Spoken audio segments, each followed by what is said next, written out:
ভোটে ভরাডুবির পর তৃণমূলে ভাঙন অব্যাহত। এই আবহে জল্পনা বাড়িয়ে দলত্যাগী তৃণমূল নেতা ও ব্যারাকপুরের প্রাক্তন পদত্যাগী চেয়ারম্যানের বাড়িতে গেলেন নোয়াপাড়ার বিজেপি বিধায়ক ও পরিবহন মন্ত্রী অর্জুন সিং। এর কয়েক ঘন্টা পরেই ব্যারাকপুরের একটি অনুষ্ঠানে একসঙ্গে দেখা গেল দুজনকে, যা দেখে আবার বেজায় চটলেন ব্যারাকপুরের বিজেপি বিধায়ক কৌস্তব বাগচি। তড়িঘড়ি অনুষ্ঠান স্থল ছেড়ে বেরিয়ে গেলেন। আমার সাধারণ কর্মী সমর্থকদের এখানে আবেগের যেখানে প্রশ্ন, সেখানে আমার পক্ষে এখানে থাকা অসম্ভব। গত সপ্তাহে ব্যারাকপুর পুরসভার চেয়ারম্যান পদ থেকে ইস্তফা দেন উত্তম দাস, কাউন্সিলর পদ ছাড়েন। দল থেকেও ইস্তফা দেন এই তৃণমূল নেতা। এই প্রেক্ষাপটে রবিবার উত্তম দাসের বাড়িতে যান প্রাক্তন দলীয় সতীর্থ, বর্তমানে বিজেপি সরকারের মন্ত্রী অর্জুন সিং। অনেকদিন দেখা সাক্ষাৎ নাই, তো আমি তো চেয়ারম্যানশিপ ছেড়ে দিয়েছি, দল ছেড়ে দিয়েছি, কাউন্সিলরশিপ ছেড়ে দিয়েছি। তাই আসলো, জিজ্ঞেস করলো কি করছো না করছো, এই আর কি, আর কিছুই না। এটা সৌজন্য, দীর্ঘদিনের পরিচয়। আপনার কি বিজেপিতে যোগ দেওয়ার কোনো পরিকল্পনা রয়েছে? না, এই মুহূর্তে এসব নিয়ে কোনো আলোচনা। এদিনে ব্যারাকপুর বিভূতিভূষণ ক্রীড়াঙ্গনে একটি ফুটবল ম্যাচের অনুষ্ঠানেও অর্জুন সিং এর সঙ্গে দেখা যায় দলত্যাগী তৃণমূল নেতা উত্তম দাসকে। একই অনুষ্ঠানে হাজির ছিলেন ব্যারাকপুরের বিজেপি বিধায়ক কৌস্তব বাগচিও। তবে উত্তম দাসকে দেখে সঙ্গে সঙ্গে অনুষ্ঠান ছেড়ে বেরিয়ে যান তিনি। ব্যারাকপুরের প্রাক্তন চেয়ারম্যান উত্তম দাস মহাশয় তিনি যেখানে আছেন, আমার এখানে মঞ্চ শেয়ার করা বা প্রোগ্রাম শেয়ার করা আমার পক্ষে সম্ভব। তবে আমার মনে হয়েছে, আমার বিবেকের ডাক, আমার অন্তরাত্মার ডাকে আমার মনে হয়েছে যে উচিত। গোটা বিষয় নিয়ে কোনো মন্তব্য করতে চাননি অর্জুন সিং। সমীরণ পাল, এবিপি আনন্দ, উত্তর 24 পরগনা। তালা পড়েছে তৃণমূলের তহবিলে, আর তা নিয়ে ক্রমশ বাড়ছে কোন্দল। তৃণমূলের অ্যাকাউন্ট থেকে ভোটের জন্য 27 লক্ষ টাকা খরচ করেছেন ঋতব্রত বন্দ্যোপাধ্যায়, 25 লক্ষ টাকা খরচ করেছেন সন্দীপন সাহা। কালীঘাট তৃণমূলের তরফে সাংবাদিক বৈঠকে রবিবার নথি দেখিয়ে দাবি করলেন কুণাল ঘোষ। তার মূল খরচা হয়েছে 26,86,036 টাকা। এইচডিএফসি ব্যাংক থেকে আরটিজিএস হয়েছে 25 লক্ষ টাকা। খাতে দেখানো হয়েছে পার্টি ডোনেশন। বিতর্কের সূত্রপাত প্রাক্তন মন্ত্রী অরূপ বিশ্বাসের এই চিঠিকে কেন্দ্র করে। এইচডিএফসি ব্যাংকের সেন্ট্রাল প্লাজা শাখার ম্যানেজারকে তিনি চিঠিটি লেখেন, যেটি ব্যাংক রিসিভ করেছে গত 16 তারিখ। কোষাধ্যক্ষ পরিচয় দিয়ে চিঠিতে তৃণমূল কংগ্রেসের অ্যাকাউন্ট ফ্রিজ করার জন্য আবেদন জানিয়ে অরূপ বিশ্বাস লেখেন, বর্তমানে বিদ্রোহীদের গোষ্ঠী নিজেদের এআইটিসির বৈধ প্রতিনিধি এবং পদাধিকারী বলে দাবি করছে।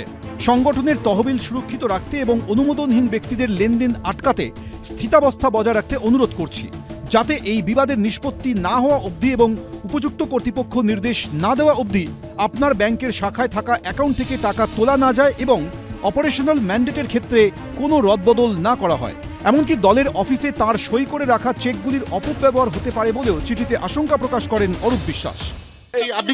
আমি এই বিষয়ে কোনো মন্তব্য করব না। আমি বলেছি কদিন, বলা হচ্ছে সুভাষিস চক্রবর্তী, বলা হচ্ছে কোষাধ্যক্ষ তো সুভাষিস চক্রবর্তী। এটা কদিন পরে বলবো। না, বলা হচ্ছে কোষাধ্যক্ষ সুভাষিস চক্রবর্তী। এই বিষয়টা তো অন্য বিষয়, এই বিষয়টা পরে বলবো, বললাম তো।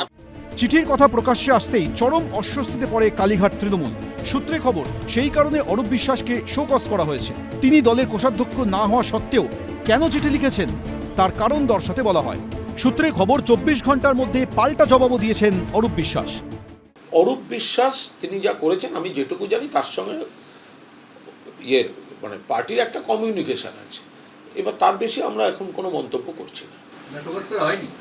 বলেছি তার সঙ্গে একটা কমিউনিকেশন হয়েছে, আমি তার বেশি একটি শব্দও বলছি না। এটা পার্টির একদম ইন্টারনাল ম্যাটার। অরূপ বিশ্বাসের চিঠির পরই দলের অ্যাকাউন্টে বেআইনি আর্থিক লেনদেনের অভিযোগ আনেন ঋতব্রত তৃণমূলের কয়েকজন বিধায়ক। বিধাননগর পুলিশ কমিশনারেটে অভিযোগ করার পাশাপাশি 3টি অ্যাকাউন্ট ফ্রিজ করার আবেদন জানানো হয়। অ্যাকাউন্টে যে টাকা, এটা যে কাটমানির টাকা নয়, এটা যে ডাকাতির টাকা নয়, এক্সটর্শনের টাকা নয়, নানান ধরনের দুর্নীতির টাকা নয়, এটা প্রমাণ করা আমাদের পক্ষে সম্ভব নয়। এবং এই যে টাকা, ধরুন এই যে চার্টার্ড ফ্লাইট, তো এই টাকা থেকেই খরচ হচ্ছে। তো স্বাভাবিকভাবে আমরা আমাদের বিধায়করা তারা বিধাননগরে সেখানে আমরা অভিযোগ দায়ের করেছি যে অবিলম্বে এই যে এগুলো তদন্ত করা হোক, তদন্ত করে দেখা হোক যে কোথা থেকে টাকাগুলো এসেছে, টাকাগুলো কোথা থেকে ঢুকেছে। সেই ঘটনার প্রেক্ষিতেই এবার পাল্টা ঋতব্রত বন্দ্যোপাধ্যায় এবং সন্দীপন সাহাকে নিশানা করল কালীঘাট তৃণমূল। ঋত এবং তার সঙ্গে আর যে 2-3 জন প্রশ্ন তুললেন, তার মূল খরচা হয়েছে 26,86,036 টাকা। গ্র্যান্ড টোটাল এটা তিনি, তার সই করাও আছে, তাহলে তোমাদের মুখোশটা খোলো। বিধানসভার বাড়িটায় ঢোকার যোগ্যতা আমার হয়েছে এই টাকাটা ব্যবহার করে। আর তৃণমূলের টাকা যদি খারাপ হয় তাহলে ওদের নির্বাচনও কিন্তু অবৈধ। কুণাল ঘোষের অভিযোগ নিয়ে ঋতব্রত বন্দ্যোপাধ্যায়ের সঙ্গে ফোনে যোগাযোগ করা হলে তিনি কোনো মন্তব্য করতে চাননি। কুণাল ঘোষ আজকে যে কথা বলছে, কুণাল ঘোষকে আমি প্রশ্ন করছি আপনারা প্রার্থী কেন করেছিলেন? মমতা ব্যানার্জি তো বলছে 254 সিটে আমি একাই প্রার্থী। তাহলে এই প্রশ্নগুলো মমতা ব্যানার্জিকে করা উচিত।